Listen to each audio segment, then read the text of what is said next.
Good morning, welcome to my mini ব্লগটো আৰম্ভ কৰিছোঁ ফুলনিৰে। আগতে মই ৰুই থৈ যোৱা ফুলখিনি এতিয়া মায়ে আপডাল কৰে। কিছুমান মায়ে লগোৱা ফুলো আছে।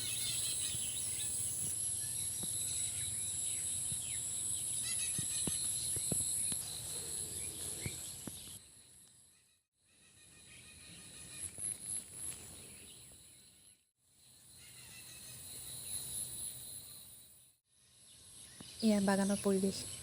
কোনে কোনে ভাল পায় বাৰু এনেকুৱা বাগানৰ পৰিৱেশবোৰ।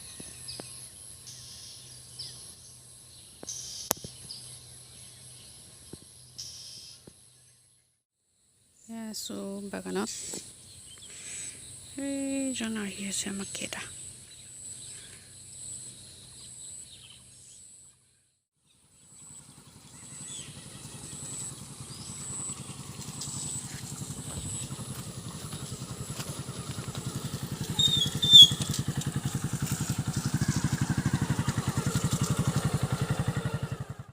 পিঠা খোৱা হৈ গোটেইখন ফুলি আছে।